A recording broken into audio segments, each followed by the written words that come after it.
गणादिसेवितं कपित्थजम्बूफलसारभक्षितं उमासुतं शोकविनाशकारणं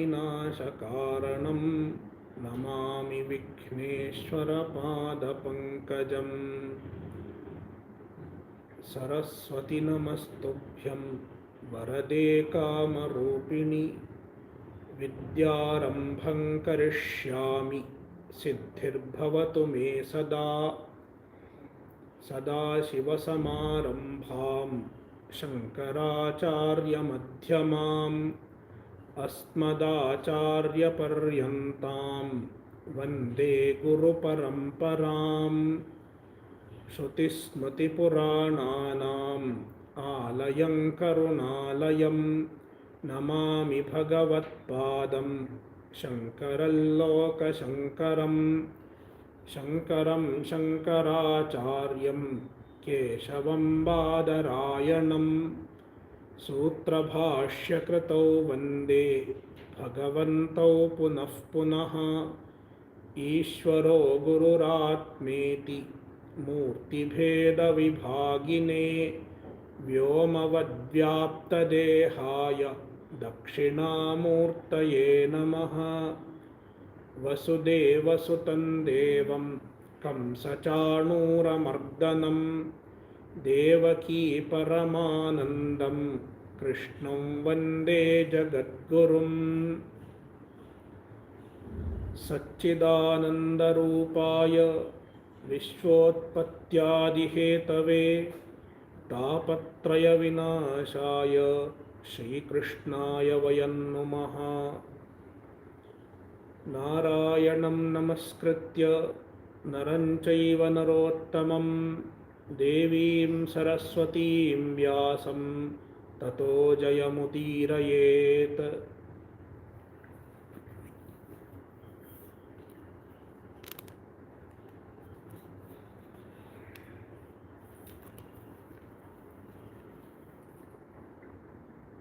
The first shloka of Srimad Bhagavatam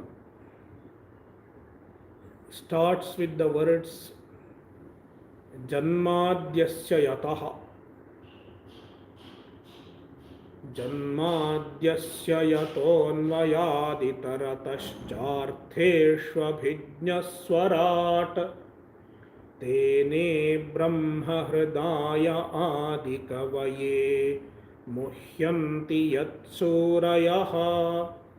तेजो वारिमृदां यथा विनिमयो यत्र त्रिसर्गो मृषा धाम्ना स्वेन सदा निरस्तकुहकं सत्यं परं धीमहि।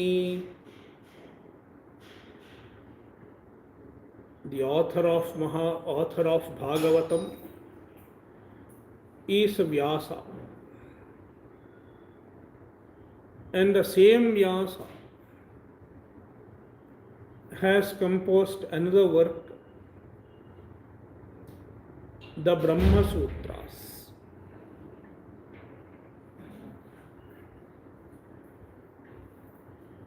The Brahma Sutras is vichara,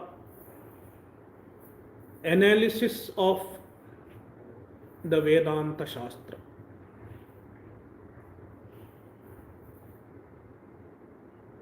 Vyasa begins Brahma Sutra by saying Athato Brahma Jignasa. Here we are starting Brahma Jignasa, enquiry into Brahman. Brahma Jignasa means enquiry into Brahman.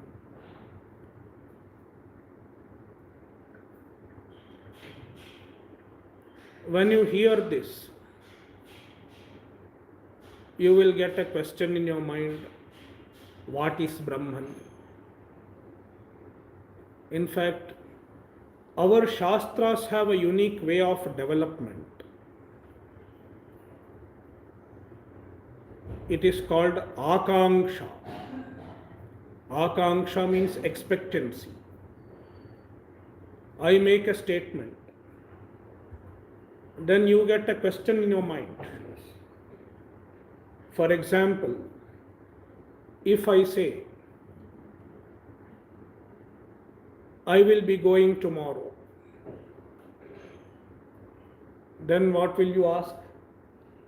Where? It is called akanksha. The question in the listener's mind is called akanksha, expectancy. Then I answer, guessing his akanksha, guessing what question will arise in his mind, I will make the second statement. That is how our Shastras develop. Even the Brahma Sutras,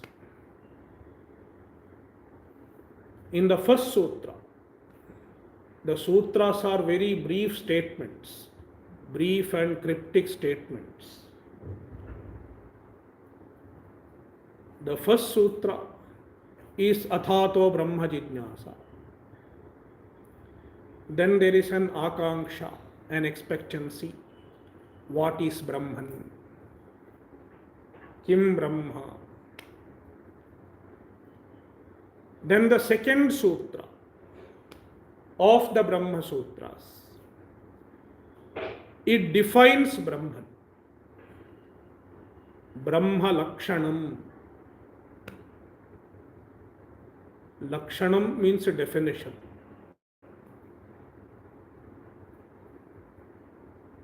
A precise definition of something is called a Lakshana.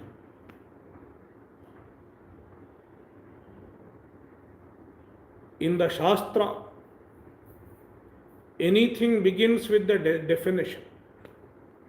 You have to give a definition. Lakshana pramanabhyam vastu siddhi.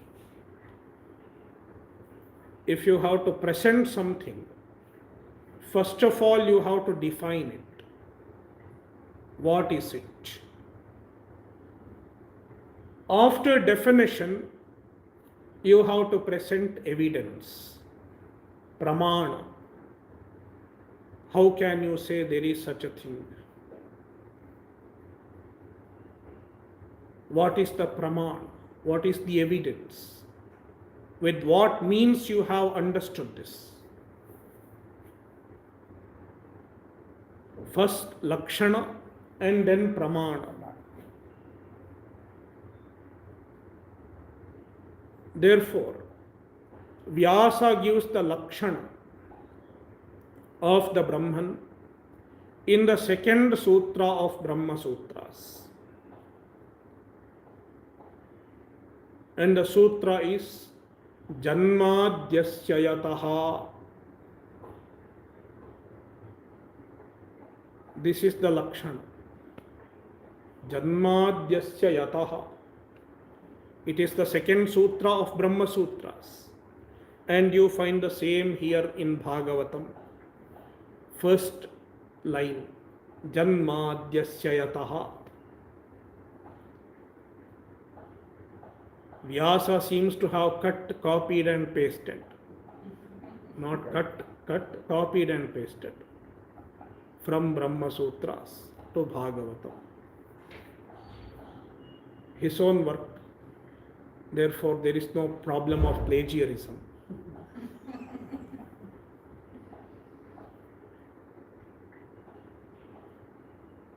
Janmadyasya yataha. In fact, there are two definitions of Brahman.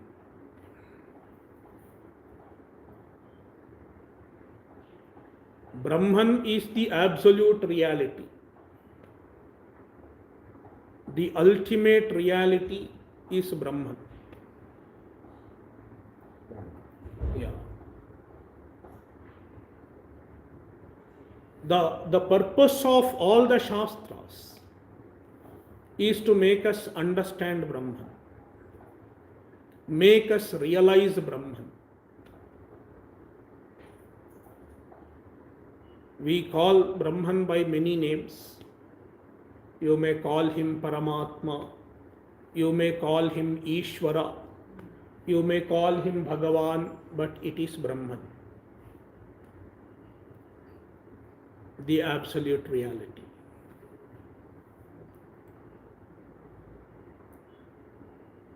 Brahman has two definitions.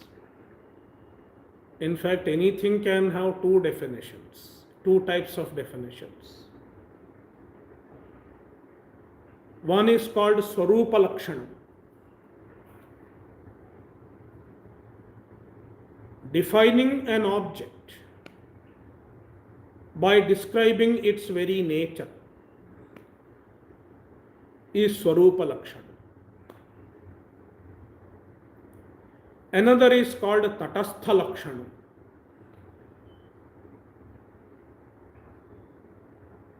You define an object without referring to its nature.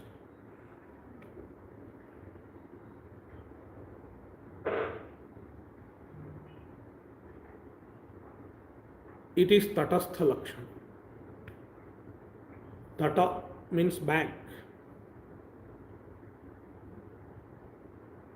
You can describe a river by stating the banks. Where is the river? After this bank and before that the other bank is the river. What you see before this, after this bank and before the other bank is the river. It is Tatastha Lakshana. What you find between the two banks is a river. Swarupa Lakshana, the flowing water is a river. It is the Swarupa. Suppose there is a row of houses, villas. We have a real estate gentleman here, so he knows there is a row of houses. Yes. And in the row of houses, you want to find your friend's house, Mr. Devadatta. Some Devadattas have problem with us.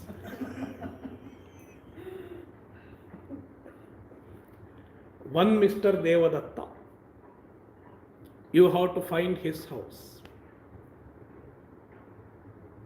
And you ask a gentleman who lives there, which is Devadatta's house?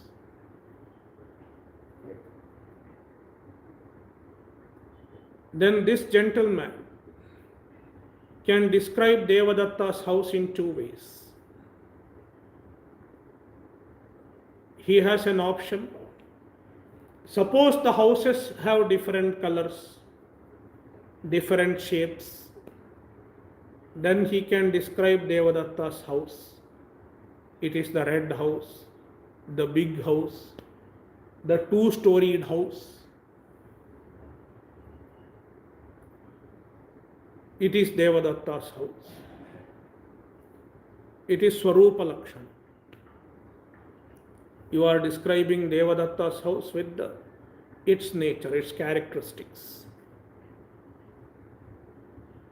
Then there is another way, Tatastha Lakshana. Nowadays, all the houses are similar, even in the villas. All the villas are similar, at least from outside. Same elevation. The society doesn't give freedom. You should have the same type of elevation. No diversity. Symmetrical. Yeah. Everything should be same. Then how can he define Devadatta's house? He cannot show easily because all houses are similar. There are 100 houses.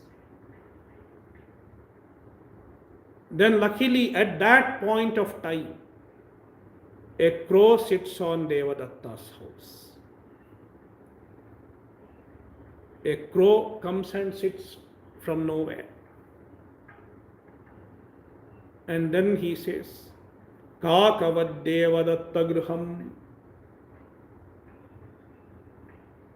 The house on which the crow is sitting is Devadatta's house.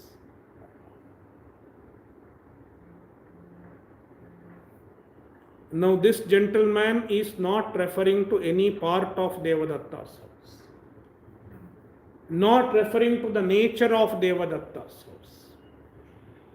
With the help of the crow, referring to the crow, he defined Devadatta's house. And the crow will go away after some time. Crow is not a part of Devadatta's house. Crow is not the nature of Devadatta's house.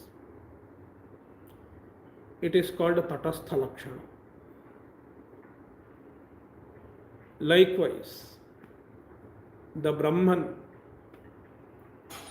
in fact, the Brahman is the topic of Bhagavatam as well. Brahman is the topic of Brahma Sutras. Brahman is the topic of all the Upanishads. And Brahman is the topic of Bhagavad Gita. And Brahman is the topic of Bhagavatam as well.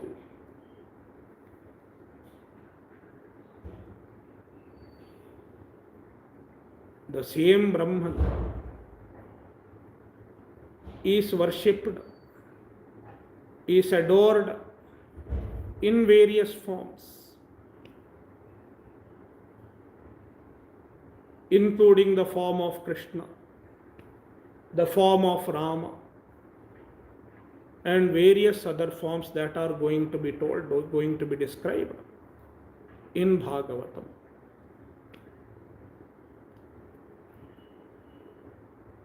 Now this Brahman has to be defined, because definition has to come first. Then you describe further.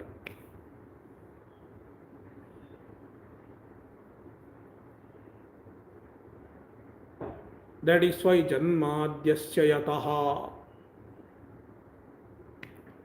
This happens to be Tatastha Lakshana.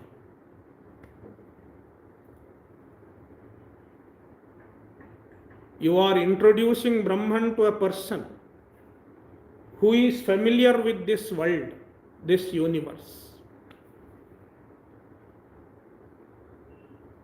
The Vedanta calls this universe Jagat. Jagat includes all the names and forms, all the objects that we see, all the objects that we hear of, all the objects that anybody can find, anybody can discover, anybody can imagine, is called Jagat.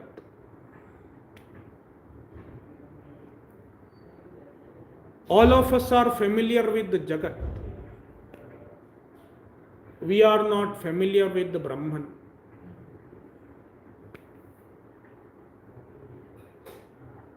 Our eyes cannot see Brahman. Our ears cannot hear Brahman. None of the five senses can fathom Brahman. The Brahman transcends our senses. Also, our mind cannot grasp Brahman, because our mind is used to grasping the limited objects, finite objects, objects with form. Therefore, our mind cannot fathom Brahman. Therefore, we are familiar only with this Jagat, this universe. Therefore, the Shastra introduces Brahman through this universe, through this Jagat.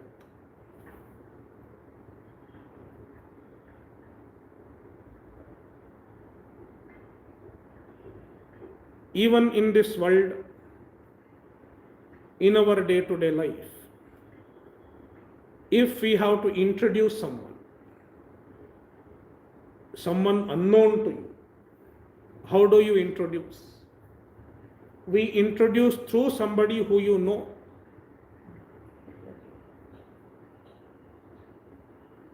For example, you know Mr. Devadatta, but you don't know one Mr. Yajnadatta. How can I introduce Yajnadatta to you? I have to say Devadatta's son of Mr. Devadatta.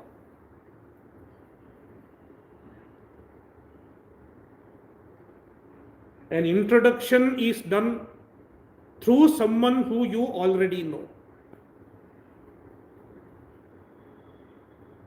Even the Shastra uses the same approach. The Shastra introduces Brahman through the Jagat, through this universe. And the Shastra says, you are familiar with this Jagat. Where has this Jagat come from? The cause of this universe. Janma. Janma means origin, birth. This universe has originated from Brahman. Brahman is the cause of this universe. Janma Adi. Adi means etc. Janma, Sthiti and Laya. Origin, sustenance, Sthiti and Laya, resolution. This universe has come from Brahman.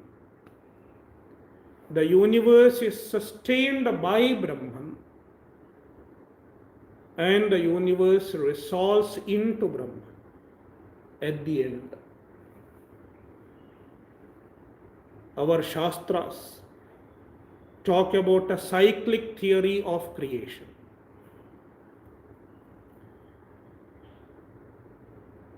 Cyclic theory means every creation is preceded by a previous creation. Srishti, Sthiti, Laya. Creation, sustenance for a while, and then resolution. Once again creation. It is cyclic.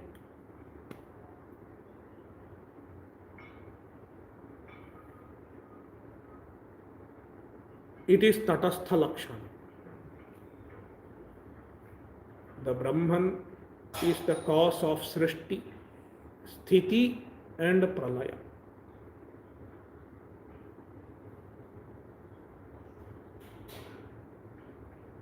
Through the Jagat, the Shastra introduced Brahman.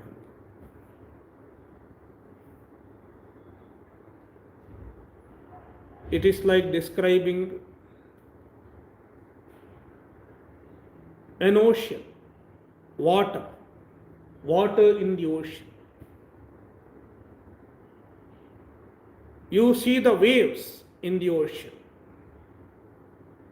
What is water? What is the ocean? Ocean is the one from which the waves come, on which the waves are sustained, and into the same ocean the waves resolve, one by one. Likewise, Brahman is the source of the universe. And the source is the substance, the reality.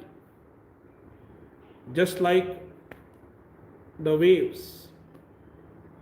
The waves do not exist independent of the ocean. Waves are nothing but ocean. Waves are nothing but water. There is no substance called wave. The substance is water. Likewise, the reality is Brahman.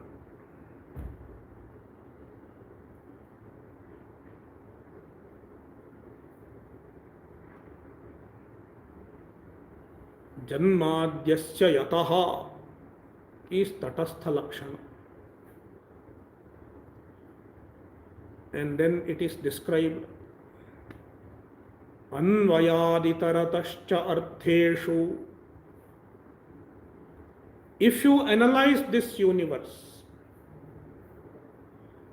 Brahman is the only reality.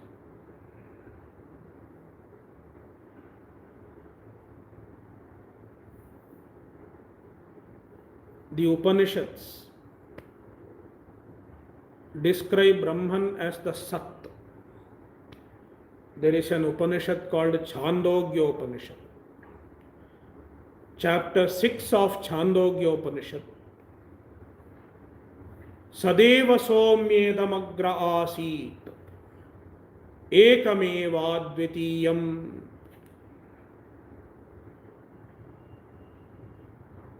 Before the creation, there was only Sat, only existence.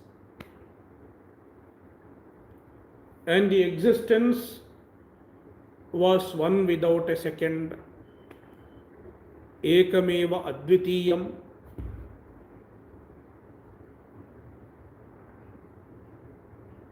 And then the names and forms came up. In fact, all the names and forms are resting on the Sat, on the existence. The names and forms go away. They appear and disappear. But the Sat does not go away. Sat does not disappear. For example, this cloth is. The is the existence, Sat. You tear the cloth, there is no more cloth. The cloth name is gone. You cannot call it cloth anymore. It's only rags. The cloth is gone. It is no more called cloth. It doesn't look like cloth. It doesn't serve the purpose of a cloth. But the existence continues. The rag is. You tear it further. Just keep only the threads. Remove all the threads.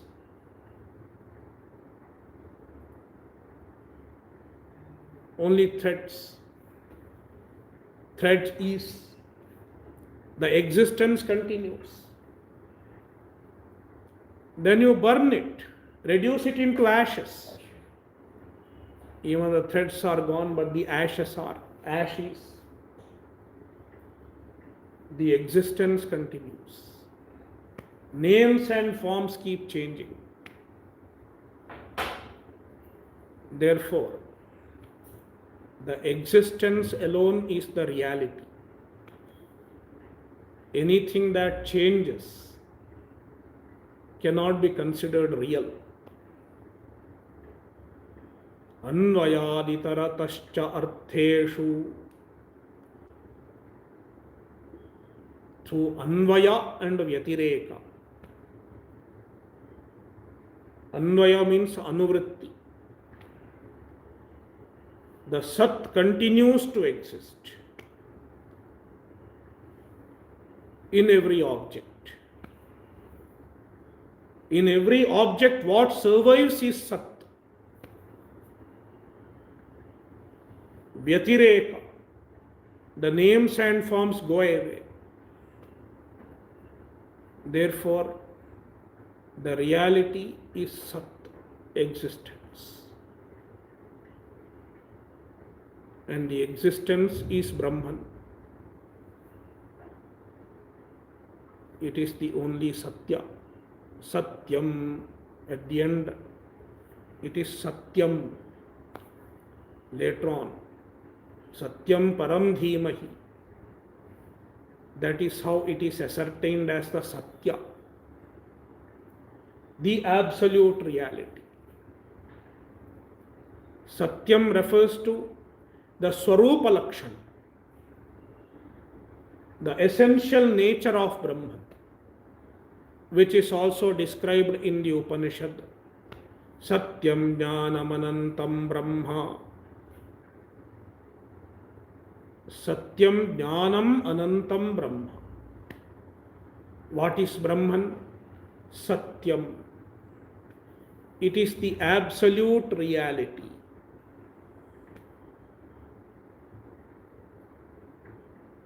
The absolute truth.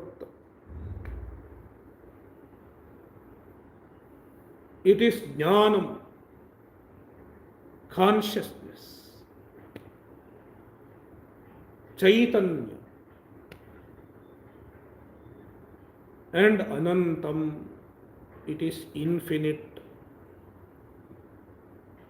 free from all limitations,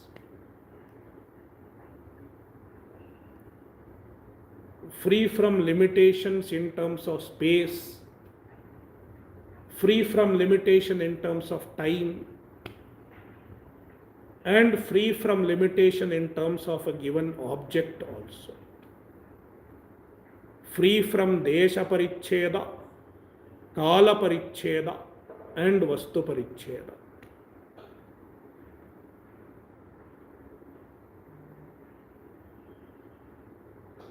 Satyam. And the Satyam is Abhijnaha Swarat. Abhijnaha means Sarvajna. There is a Shakti called Maya. Maya Shakti. Paramatma creates this universe with the help of the Maya Shakti. On account of the association with the Maya, he becomes Abhijnaha. He has all knowledge.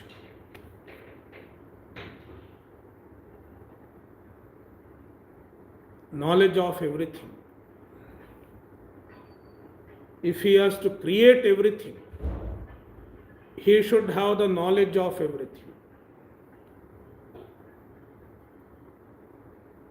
To create anything, you should have a knowledge. To construct anything, you should have a knowledge. To cook, you should have the knowledge. If you are making idli, you should have the knowledge of idli.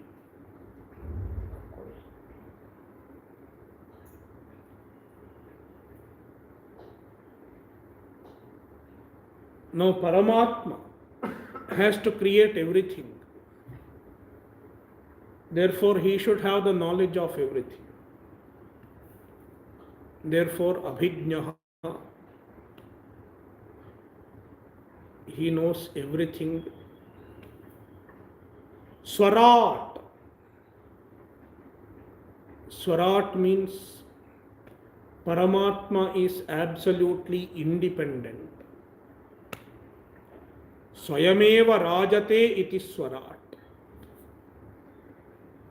He does not depend on anything else for his existence. No dependence on anyone. In fact, if you look into the world, Every object is dependent on something or the other. Nothing in this world is independent.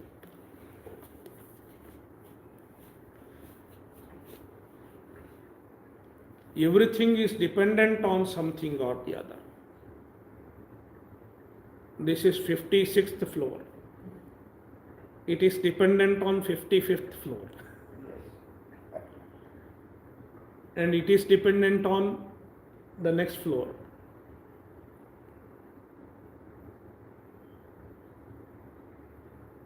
The table is dependent on its parts.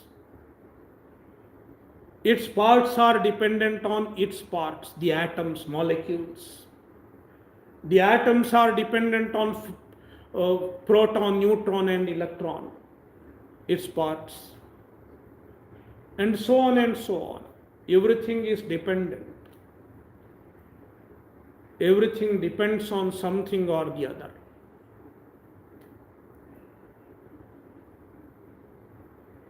Whereas the Paramatma is independent, absolutely independent.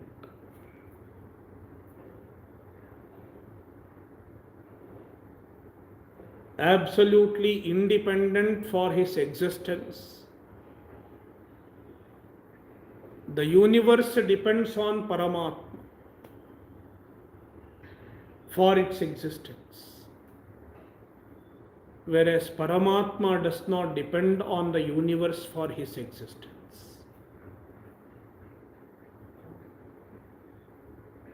Therefore, Swarat,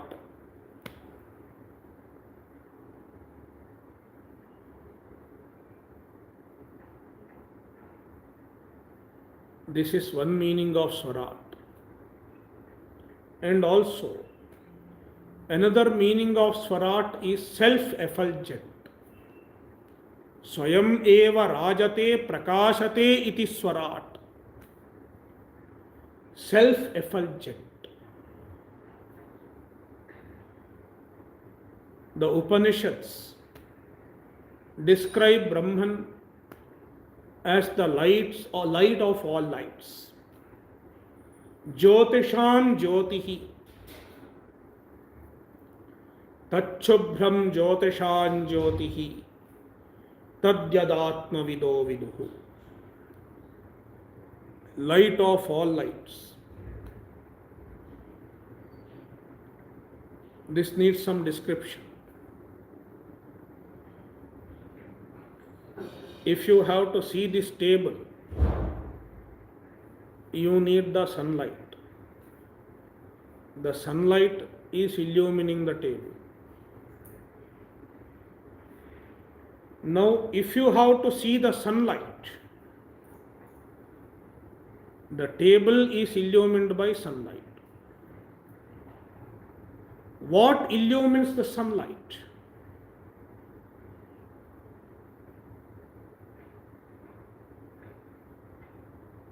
What illumines the sunlight?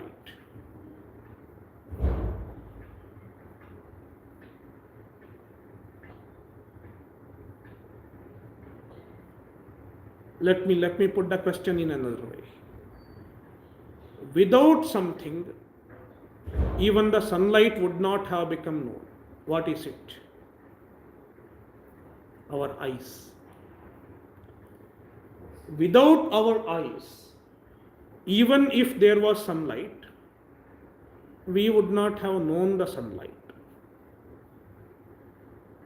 See, what does illumining mean? Illumining means because of the agent, the table becomes known. The sunlight illumines the table means because of the sunlight the table is known. Suppose there was no sunlight, you would not have known the table. Therefore, illumining means something becomes known because of it. Making something known is illumining. The table The sunlight illumines the table. What illumines the sunlight? Our eyes, our chakshurindriya. Without our eyes, even if there is brightest form of sunlight, brightest form of light is as good as absent. Therefore, our eyes are the light of light. Eye light is the light of sunlight. Now, even the eyes have to be illumined by something else. It is our mind. Without mind, even if you see something, is as good as not see. That is why when we read something, mind is elsewhere. Mind is distracted. We are not able to read. Eyes are wide open. There is sunlight. But if the mind is elsewhere, we are not able to know anything. Therefore, our mind is the light of the eyes also. Light of light. Our eyes are the light of light. Let's refer to the sunlight as light 1. Our eyes are light 2.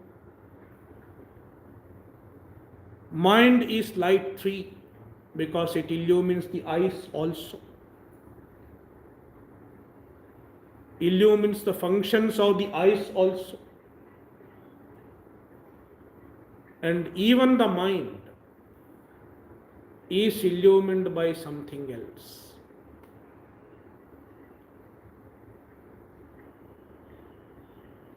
It is our Atma, our consciousness, which knows both the presence as well as absence of the mind. In deep sleep, when you are sleeping, even your mind is absent. The mind is not functioning in deep sleep. It has disappeared. But you witness the absence of your mind.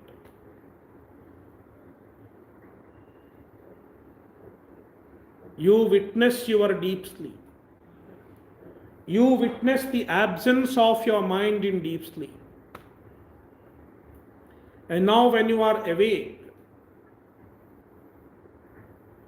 you are witnessing the presence of your mind. My mind is going here and there. You are able to know where your mind is now. Sometimes it goes away and sometimes it comes again back. Therefore, there is someone in this body who illumines the mind as well.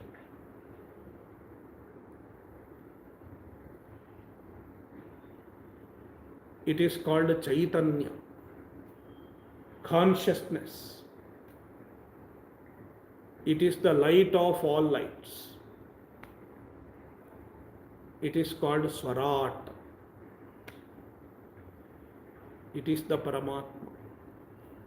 It is the Brahman. And Bhagavatam is about the Brahman, about the one who illumines the mind as well, as the one who illumines all the senses. Paramatma is called Hrishikeshaha, Hrishikanam Indriyanam Ishaha. He is the Lord of all the senses.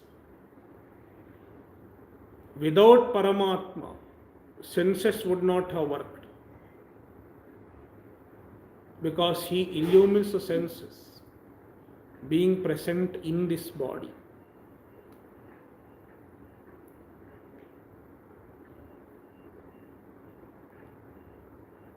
Swarat. Tene Brahma Hridaya Adi Kavaye. This Paramatma created this universe. Yes. And having created this universe, he creates Brahmadeva, who is also called Hiranyagarbha.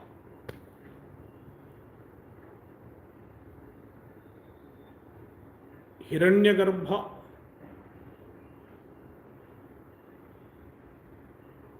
is the Samashti.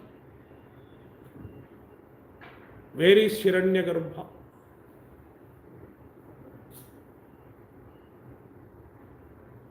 All our minds put together forms the mind of Hiranyagarbha. We often think our minds are closed compartments. You don't know what is happening in my mind. It seems to be a closed compartment, but it is not so. All our minds are interconnected. All our minds are just parts of a single unit.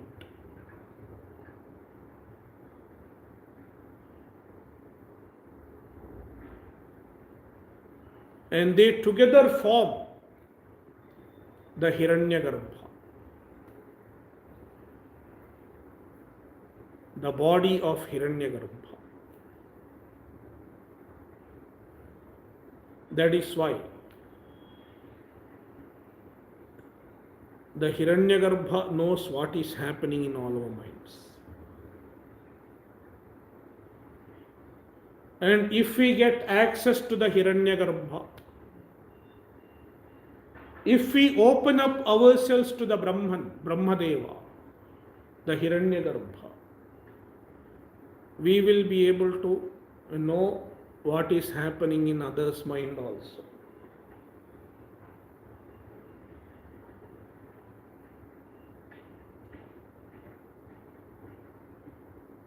It is quite possible.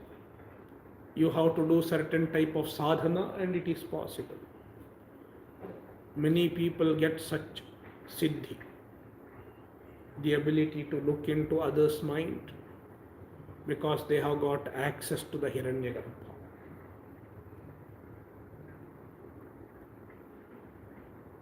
The Hiranyagarbha is referred to as Adi Kavi here, because he is the firstborn wise being. Kavi means an intelligent being, a being with wisdom. And he is Adi, he is firstborn in the scheme of creation. Hiranyagarbha is the one who comes first.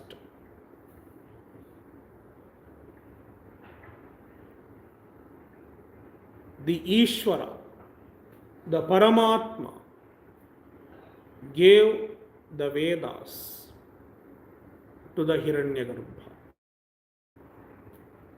in the beginning of creation. Tene Brahma Hrida, he gave the Vedas to the Brahmadeva, to the Hiranyagarbha. How did he give the Vedas? How did Ishvara give Vedas to the Hiranyagarbha? We human beings transfer any knowledge with the words. We don't have a data card to transfer the knowledge.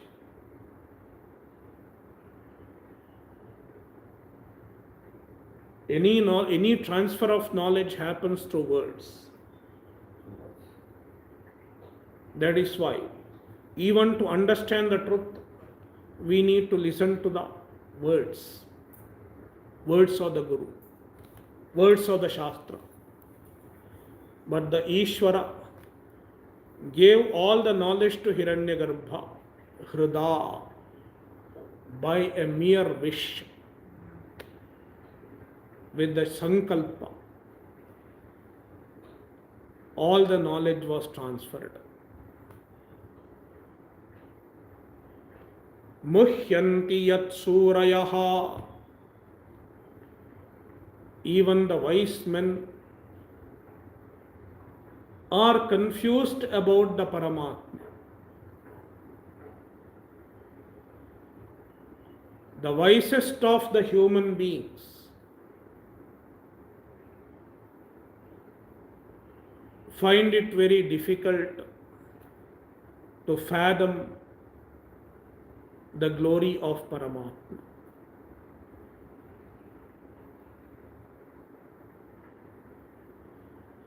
Tejo vari mridam yatha vinimayo yatra trisargo mrisha. This whole universe is called Trisargaha, because in this Srishti, Sarga means Srishti, creation. The creation consists of three gunas: Sattva, Rajas and Tamas.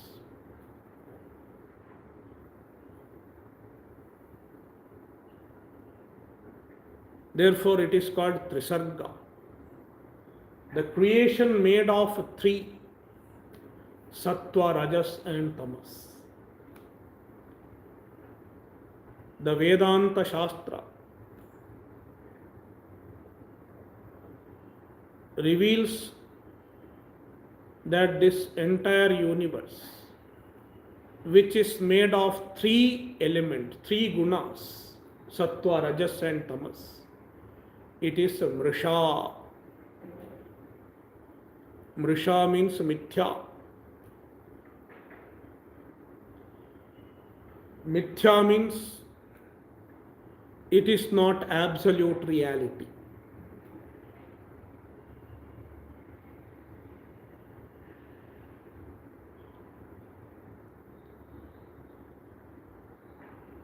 Mithya is a term that explains the existential status of this universe.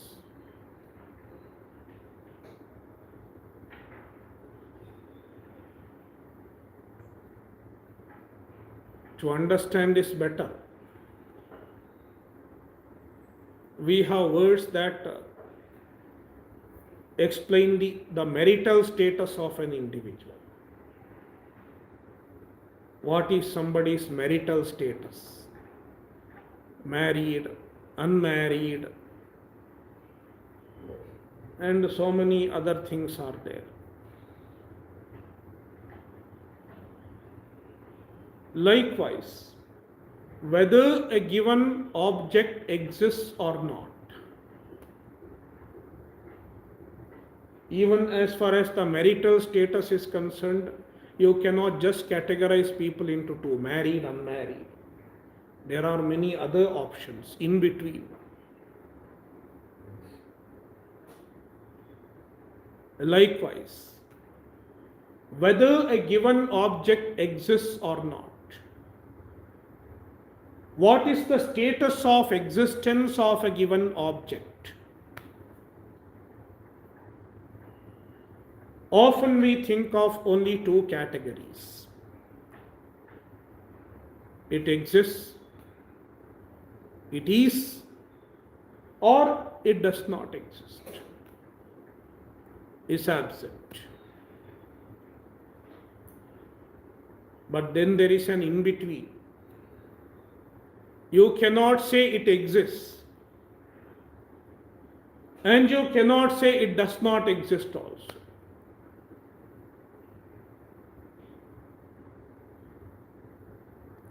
For example, you have projected there is inadequate light. There is some light, but it is not adequate. It's dim light. In dim light, poor light, there is a rope on the way.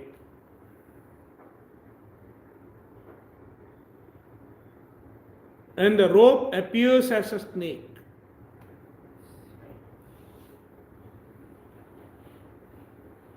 You see a snake. As soon as you see a snake, you are scared. It's frightening. You are shocked. Oh, there is a snake. Now, the rope snake, you cannot say it exists. You can't say it is. Because if it exists, it will not disappear as soon as you switch on the light. So you cannot say it exists. Meanwhile, you cannot say it is non-existent.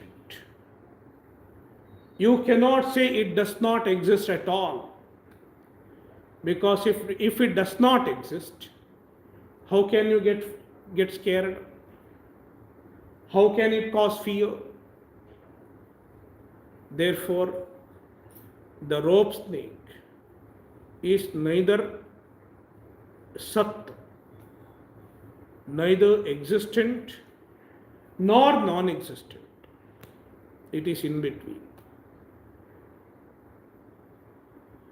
In other words, it is not real, but it appears. Not only it appears, it serves some purpose also. At least the purpose of scaring us.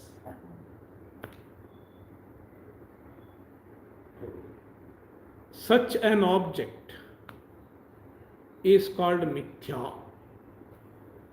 in the Vedantic terminology. And mithya is also called mrisha.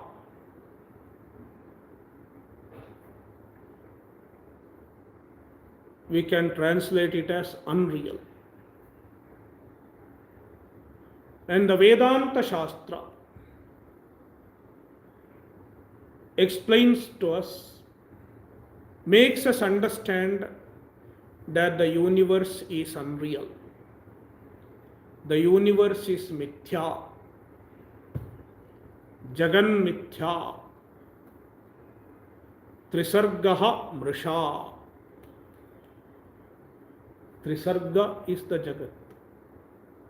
Mrisha means mithya.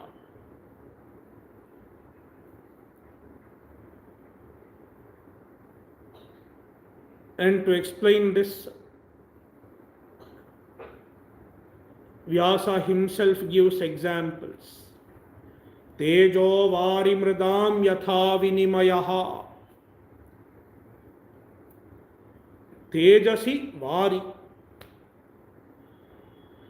Tejas means the light. Light falls on the desert. And the light that reflects on the desert appears as water. Mirage.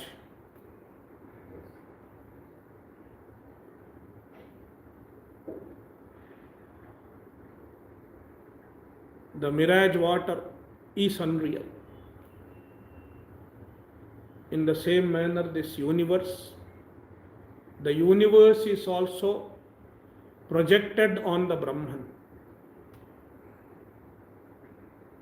It appears on the Brahman. Yatra. Yatra means there is a substratum. Paramatma is the substratum. And the universe appears on the Paramatma.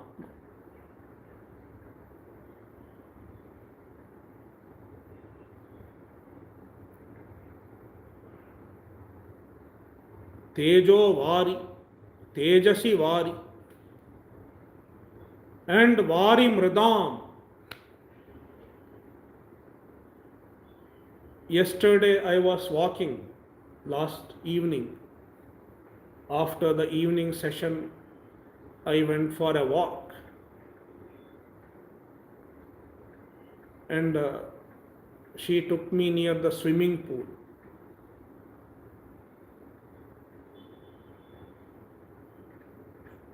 And I was wondering, somebody may think it is only glass with some lights.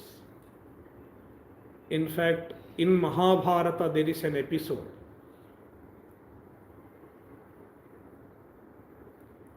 The Pandavas built a beautiful palace in Indraprastha. They built a beautiful palace. And in the palace there were ponds, some beautiful ponds with the fresh water.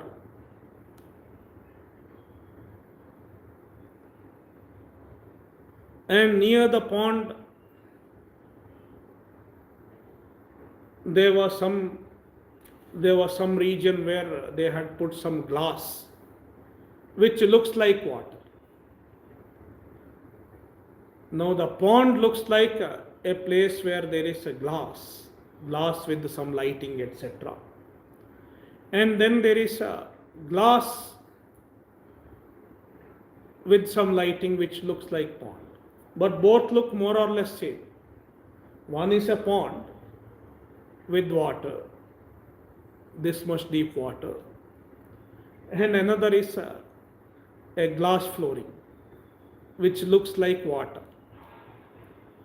Now Duryodhana wanted to visit the palace of the Pandavas, the special palace, beautiful palace of the Pandavas. And when he was entering, he found this pond-like thing. Then he thought he should not step on it. He just tried to see, he thought of sprinkling some water from the pond. So he tried to hold some water from it. As he tried to hold the water, he found it is a glass, it's just floor, there is no pond. So he mistook the floor for water. And then he walked on it. He found he can step on it. And then he walked on it. And when he walked, he found another similar thing. Then he thought even this is floor. So he stepped on it and he fell down, submerged.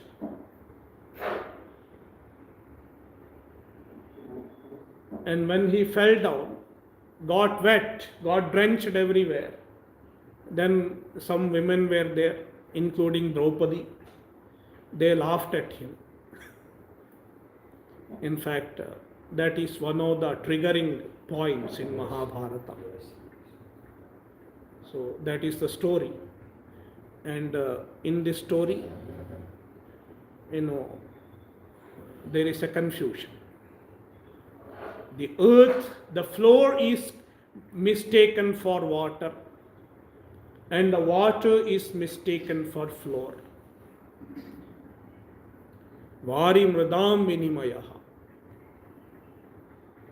In the same manner, this universe,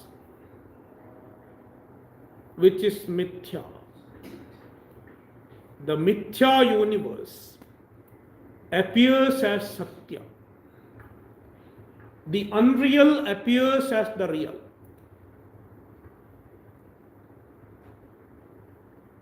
Whereas the real seems to be unreal. Paramatma is real. But we lose sight of the real Paramatma.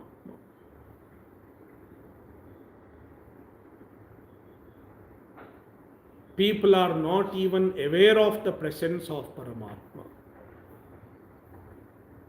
People are not even aware of the presence of the Brahman, the absolute reality, and the universe. It is projected by Maya, projected by the Maya Shakti of Paramatma, and we think it is the reality. For majority of the beings in this universe, this world is the reality.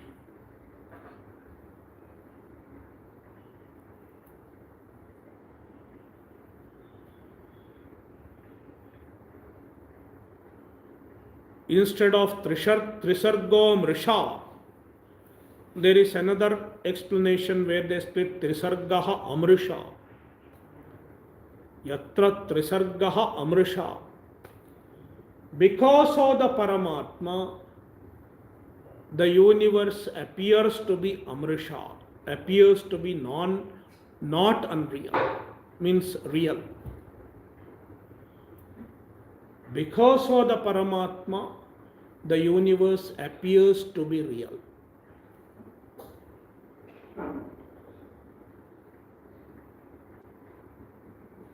The universe does not have its own existence, but the Paramatma endorses the universe with his existence. Just like this table.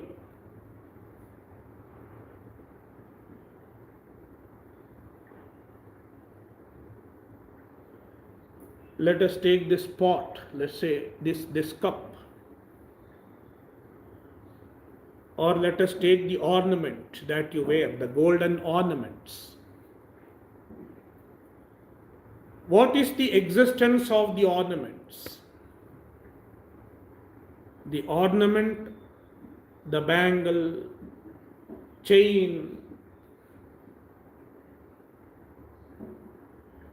the bangle is just a shape, just a form. And because of a form, you have given a name. The form does not have an existence apart from the gold. The substance is just gold.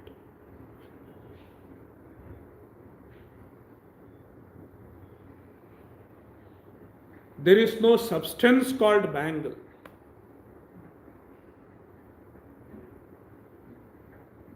A mother took her child,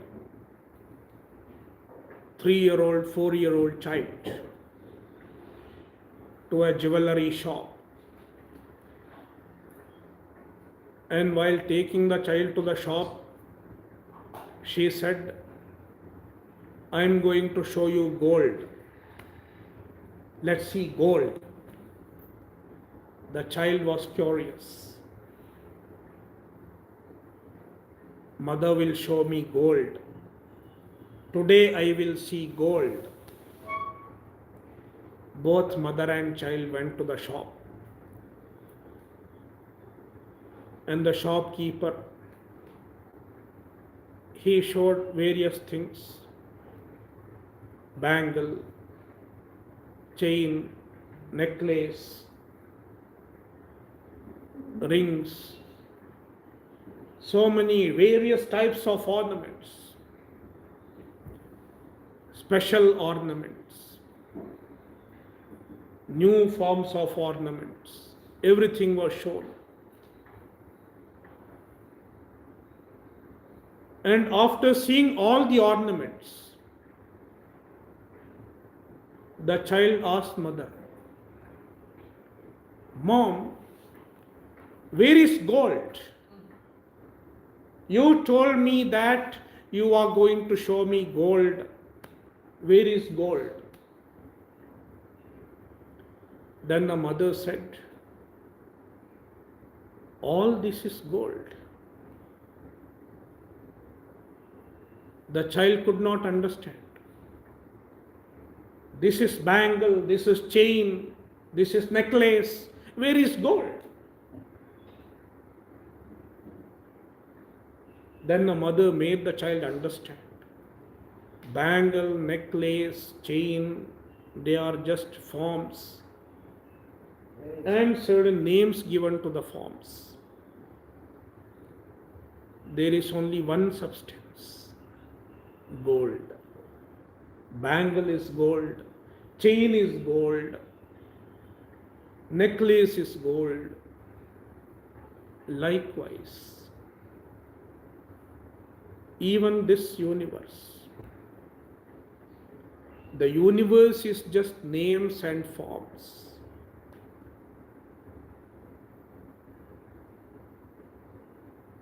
The names and forms do not have existence of their own. They do not have substance of their own. The substance is Paramatma. The reality is Paramatma. And because of the reality of Paramatma, all the objects seem to be present. All the objects seem to be existing. Yatra trisargo mrisha dhamna svena sada nirasta kuhakam. The universe is a projection of the Maya Shakti. And all the jivas, all the individuals, all of us are under the spell of the Maya. The Maya is present in all of us as the ignorance. Ignorance of our own self.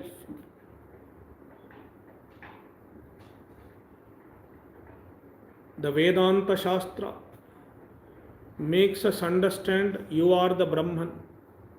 You are not different from Paramatma.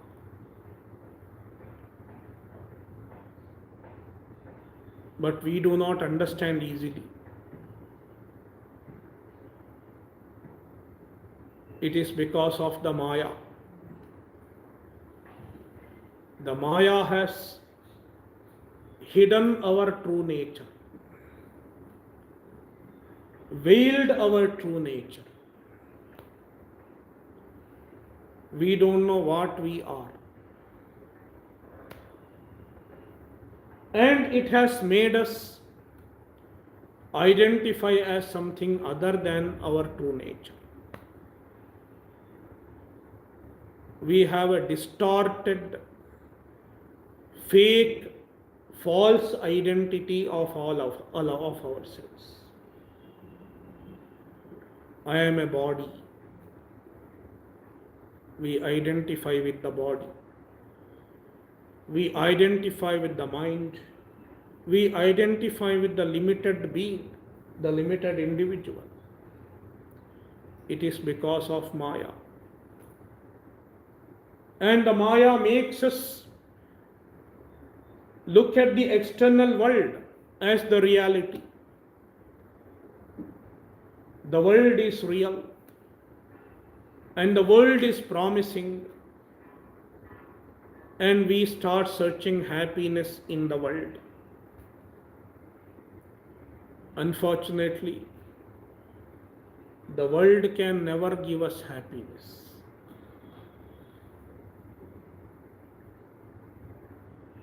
Definitely, it cannot give us permanent happiness. Because the world itself is not permanent. Then how can it promise us permanent happiness? It is like offering a permanent job. who can offer a permanent job. The company is not permanent. And the employee is not permanent. The employer is not permanent, employee is not permanent. Then who can offer a permanent job and who can accept a permanent job? No job is permanent. Permanent means it is for 20 years, 25 years.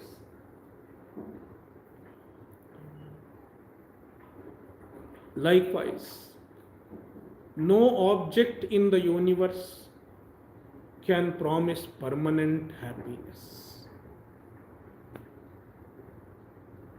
But we are attracted by the universe.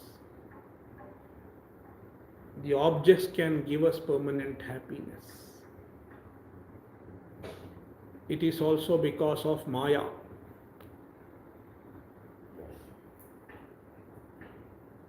An individual, a jiva, is under the spell of the Maya Shakti. Whereas the Paramatma is not affected by the Maya. Dhamna svena sada nirasta kuhakam. Svena dhamna, in his own nature, he is always free from the effect of Maya.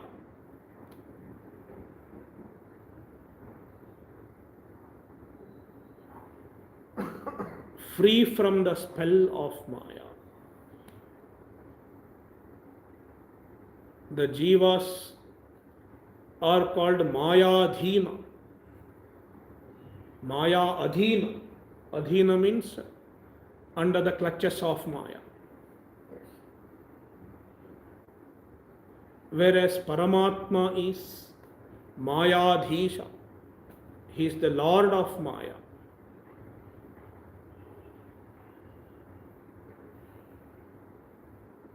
There was a father and his son, a young boy, a little boy. They were walking somewhere in a city like Mumbai. And then when they were walking on the street, there was a policeman and another gentleman, another man. Two people were coming, and the man was with handcuffs. The policeman is coming with this man with handcuffs. Then this boy asked, who is this man with handcuffs? Then the father said, he is a thief. The police has arrested him. He is taking him to the prison. Then they were walking further. Then they see another man with the two policemen.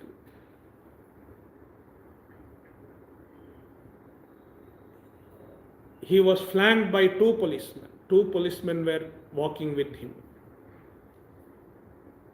And then he asked the father, who is this man? Then the father said, he is a bigger thief. That is why two policemen. The earlier one was a smaller thief, so one policeman was enough. He is a bigger thief, so he needs two policemen.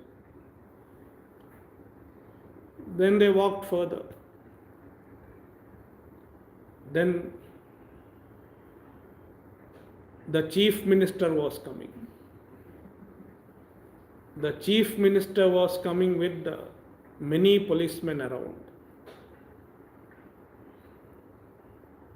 Then as they approached, father and son were almost near the chief minister. Then the son shouted, "Dad, A very big thief is coming.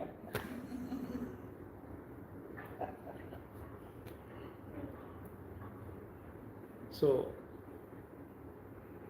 the chief minister was with the policeman, but he was not arrested by the policeman. The policemen were under him. Whereas the thieves, they were arrested by the policeman, under the custody of the policeman. Likewise, the jivas are under the spell of Maya, Mayadhina. Whereas the Paramatma, Dhamna Svena Sada Nirasta Kuhakam, he is always free from Maya. Yet, he can wield the Maya. He can make use of his Maya as he wishes. And with the help of his Maya, he projects this universe.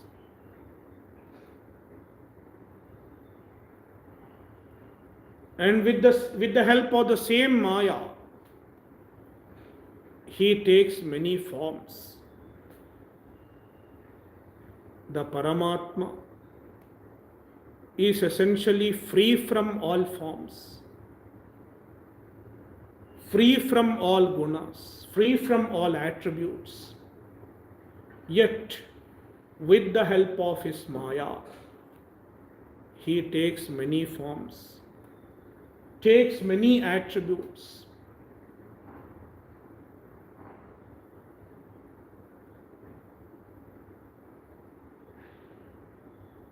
And why does he take many forms? So that the jivas, the seekers, the devotees, they can meditate on him. They can think of him, they can relate to him. Therefore, Veda Vyasa says, Dhimahi, Param Satyam Dhimahi. He is the Para, he is the ultimate, the supreme, the one who transcends the samsara, the one who transcends the universe. Dhimahi, let us meditate on him.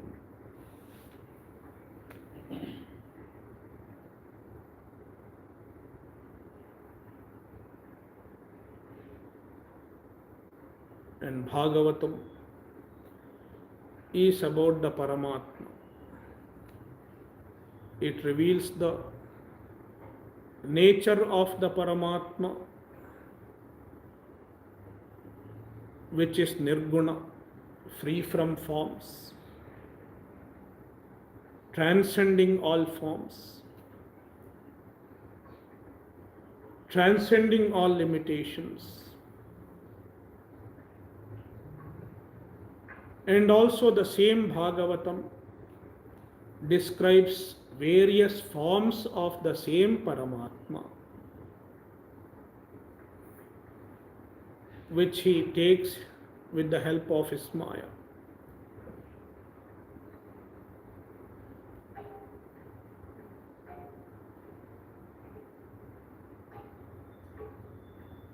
Om Purnamadah Purnamidam Purnat Purnamudachyate Purnasya Purnamadaya Purnameva Vashishyate.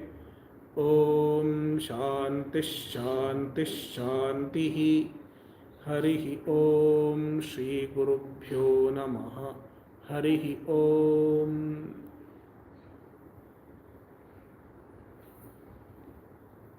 Swamiji, this was the